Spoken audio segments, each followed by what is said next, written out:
Hello दोस्तों, मैं Manoj Kumar Meena, lecturer electronics, student polytechnic college Dausa. दोस्तों, हम लोग एक एडीसी का एक सीरीज पढ़ रहे हैं। इसमें से जैसे हमने एडीसी के जो अलग अलग यूनिट है उनका अलग अलग वीडियो बनाया है। एक बार उनको आप लोग देख लें। तो आज उसी क्रम में हम लोग जो फिल्टर सर्किट हैं, फिल्टर सर्किट के बारे में पढ़ेंगे कि जो फिल्टर सर्किट होते हैं ये क्या होते हैं, इनको किस किस प्रकार से बना सकते हैं किस किस प्रकार से बना सकते हैं और इसका इनका फंक्शन क्या होता है। तो जो फिल्टर सर्किट होते हैं इनका जो यूज़ होता है मेनली मिनिमाइज़ द रिपल। हम लोगों को जो रिपल होती है उसको मिनिमाइज़ करने के लिए इनका यूज़ करते हैं। To minimize the ripple in the output filter circuit are used. कि हमारा जो आउटपुट है, आउटपुट में हमें कुछ रिपल मिलेंगे तो उनको हम लोगों को मिनिमाइज़ करना है। उनको मिनिमाइज़ करने के लिए हमें फ़िल्टर सर्किट की ज़रूरत पड़ती है। उसके लिए हमारे पास में अलग अलग तरीके से हम लोग फ़िल्टर सर्किट बना सकते हैं। तो फ़िल्टर सर्किट होता है अलग अलग तरीके से बन सकता है। जैसे शंट कैपेसिटेंस फ़िल्टर बन सकता है, एक कैपेसिटेंस का यूज़ करके, कुछ इंडक्टेंस का यूज़ करके, और एक कुछ कैपेसिटेंस और इंडक्टेंस दोनों का यूज़ करते हुए हम लोग फिल्टर सर्किट बना सकते हैं। तो अब हम लोग जैसे कैपेसिटेंस होता है कैपेसिटेंस को हम लोग जो हमारा लोड है, लोड के पैरेलल में कनेक्ट करते हैं। जो भी कैपेसिटेंस होता है, कैपेसिटेंस को हमारा जो लोड रेजिस्टेंस है उसके पैरेलल में कैपेसिटेंस को कनेक्ट करते हैं। इसलिए जो हमारा पहला रेक्टिफायर फिल्टर है या फिल्टर सर्किट है उसको बोलते हैं shunt capacitance filter. Shunt capacitance filter, shunt capacitance filter ये बोलते हैं कि अर्थात जो शंट का मतलब है इसके जो रेजिस्टेंस है, लोड रेजिस्टेंस, उसके पैरेलल में हमारा कैपेसिटेंस है। और इसको हम लोग और अब इसको कि हमारा जो भी रिपल फैक्टर है इसको सप्रेस करने के लिए या उसको मिनिमाइज़ करने के लिए इसका यूज़ करते हैं। अब जैसा कि मैंने आपको पहले बताया है कि कैसे चार्जिंग डिस्चार्जिंग कैसे होती है, आउटपुट कैसे निकलता है, वी फाइनल है वो कुछ वी इनिशियल था, कुछ आउटपुट की वैल्यू थी। तो हम लोगों ने एक डेरिवेशन ड्राइव करी है, V0 बराबर VF minus VI into e की पावर t माइनस टाउ। तो ये एक्सप्रेशन आई थी। आज हम लोग उसकी चर्चा नहीं करेंगे। तो हम लोग इतना समझ चुके हैं कि चार्जिंग कैसे होती है, डिस्चार्जिंग कैसे होती है।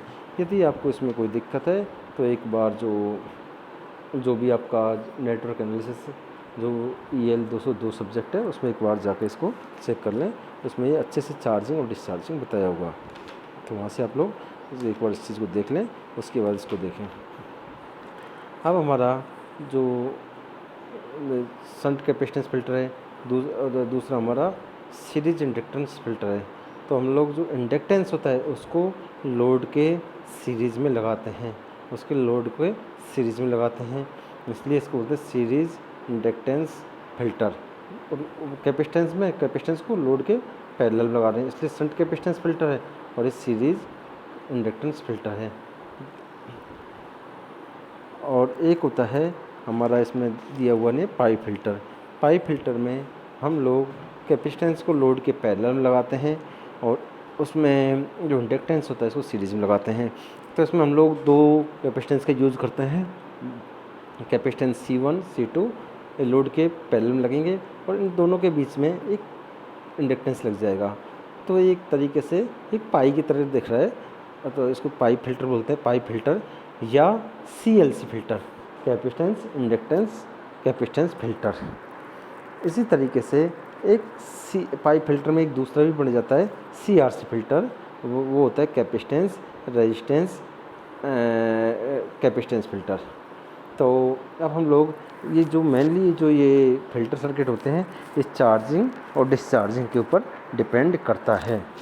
तो जैसे कि हम लोग इसका अप्रोक्सीमेट एनालिसिस करने की कोशिश करते हैं कि हमारा जो कैपेसिटेंस है सबसे पहले ये चार्जिंग होगा, चार्जिंग के बाद में जो ये अगले जो चार्जिंग के बाद में ये डिस्चार्ज होगा ये डिस्चार्ज होगा, उसके बाद में अगला जो पल्स आएगा उस पर दोबारा चार्ज होगा, डिस्चार्ज होगा, चार्ज होगा, डिस्चार्ज होगा, चार्ज होगा।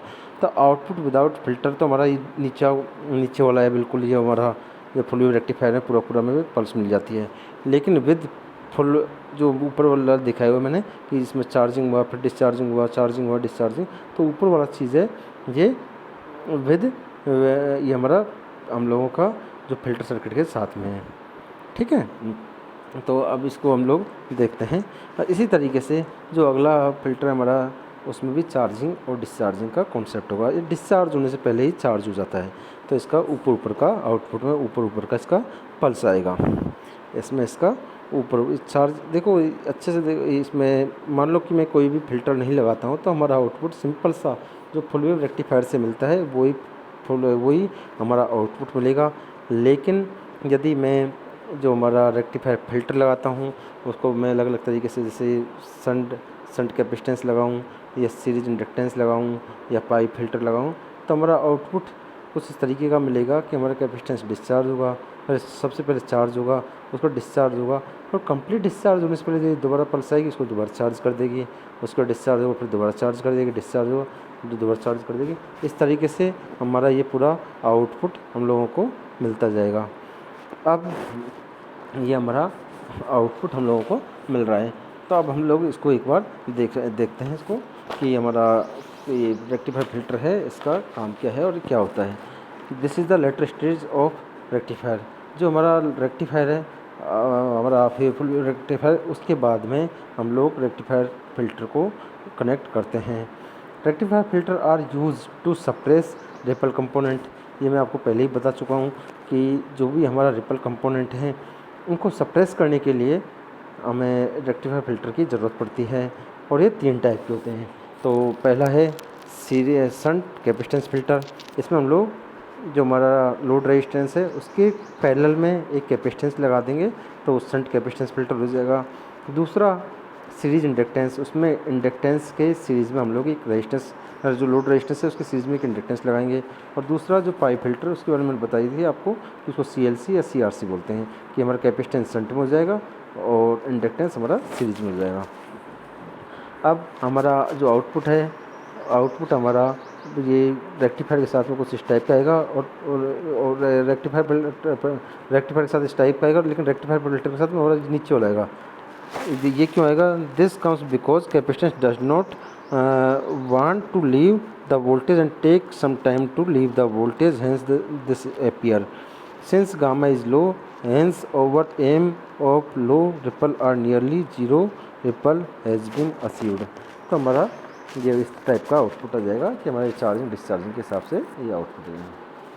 अब हम लोग सीरीज इंडक्टेंस फ़िल्टर में हम लोग इंडक्टेंस एक सीरीज में लगा देंगे और इसमें भी ये आउटपुट विदाउट फ़िल्टर तो सेम आ रहा है और विद फ़िल्टर इसमें भी चार्जिंग और डिस्चार्जिंग चलेगा।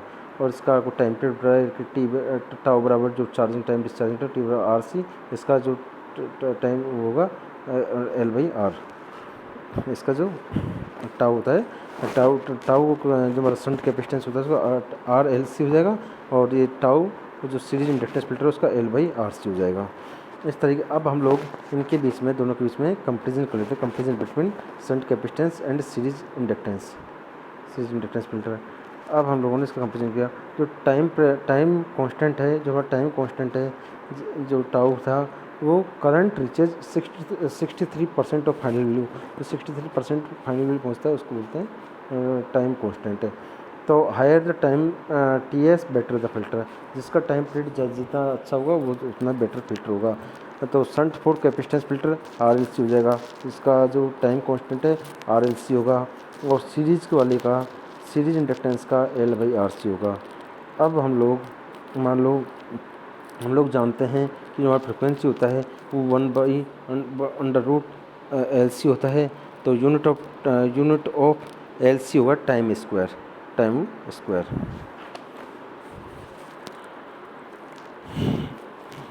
सो जो टाउ हमारा डिपेंड करता है, टाउ हमारा लोड के ऊपर डिपेंड कर रहा है। हायर द RL शंट, जो हम लोगों को कहाँ पर शंट कैपेसिटेंस यूज़ करना है और किस जगह पर हमें सीरीज इंडक्टेंस यूज़ करना है, उसके लिए हम लोगों का सबसे इम्पोर्टेंट महत्वपूर्ण चीज़ है कि यदि हमारा रेजिस्टेंस की वैल्यू ज़्यादा होगी, higher RL shunt capacitance filter is preferred. तो हमारा ये मान लो कि जो लोड रेजिस्टेंस की वैल्यू ज़्यादा है तो हमें उस जगह शंट कैपेसिटेंस फिल्टर की ज़्यादा ज़रूरत ज़्यादा अच्छा होगा। और यदि हमारा आरएल की वैल्यू लो है, आरएल की वैल्यू लो है तो हमें उस जगह पर सीरीज़ इंडक्टेंस फिल्टर का यूज़ करना पड़ेगा। तो मोटा मोटा हमें आपसे समझ आ गया कि जो हमारा टाइम कांस्टेंट है, तो जितना अच्छा टाइम कांस्टेंट होगा जितना, तो उतना ही ज़्यादा अच्छा हमारा फिल्टर होगा। जितना higher the time constant better the filter. तो यदि हमारी आरएल की वैल्यू ज़्यादा है, आरएल की वैल्यू ज़्यादा, तो आर जो शंट कैपेसिटेंस का टाइम कांस्टेंट क्या होगा, आरएल इंटू सी। तो आरएल की वैल्यू ज़्यादा है तो ये यूज़ कर लेंगे, और कम होगा तो 1/RL, तो नीचे कम होगी वैल्यू होगी तो उसको यूज़ करेंगे। ठीक है, नीचे को वैल्यू कम होगी L/R, तो ये नीचे आएगा तो इसकी वैल्यू ज़्यादा हो जाएगी। और यदि हमारा load resistance for high load series inductance filter is used, for low load shunt capacitance filter is used. तो ये मैंने ये चीज़ आपको जो बताई थी वो दोबारा यहाँ पर बता दी। फॉर हाई लोड और for high load current, for high load current, और for low load resistance series inductance filter is preferred. वो मैं दोबारा उस बात को बता रहा हूँ। और फॉर लो लोड और लोड करंट और high load resistance shunt capacitance filter is preferred. तो इस तरीके से हमारा जो सीरीज जो कैपेसिटेंस फिल्टर जो हमारा शंट कैपेसिटेंस फिल्टर है उसको हम लोग कहाँ यूज़ करेंगे, और सीरीज़ इंडक्टेंस फिल्टर को कहाँ पर यूज़ करेंगे, उसके बारे में हम लोगों ने समझ लिया है कि जितना ज़्यादा टाइम कांस्टेंट होगा उतना ही अच्छा फिल्टर होता है। और मान लो कि ये ज़्यादा करने के लिए लोड रेजिस्टेंस ज़्यादा है तो सीधा सीधा हम लोगों को शंट कैपेसिटेंस यूज़ होगा, और लोड की वैल्यू कम है तो हमें सीरीज इंडक्टेंस फिल्टर यूज़ होगा। तो ये हमारा ये फ़िल्टर सर्किट था। तो हम लोगों के चार्जिंग और डिस्चार्जिंग को एक बार समझना है। एक बार आपको EL 204 CS EL 202 जिसमें एक अलग अलग चीज़ दिखाया है कि आप कैसे इसका आउटपुट निकालते हैं, कैसे कैपेसिटेंस में चार्जिंग होता है, कैसे डिस्चार्जिंग हो जाता है। तो चार्जिंग डिस्चार्जिंग उसको एक बार ठीक से समझना है, उसके बाद में इस यूनिट को देखना है ये कैसा है, कैसे उसका डेरिवेशन किस टाइप से चार्जिंग होता है, किस टाइप से डिस्चार्जिंग होगा। तो यहाँ पर डिस्चार्जिंग से पहले ही कैसे चार्जिंग हो रहा है, तो वो चीज़ बहुत ज़्यादा महत्वपूर्ण है। तो उसको एक बार ठीक से देखना है, और इसको उसके बाद इसको देखना है। और कोई दिक्कत हो तो इस कमेंट बॉक्स है उसमें लिख दें। ठीक है, आज का धन्यवाद।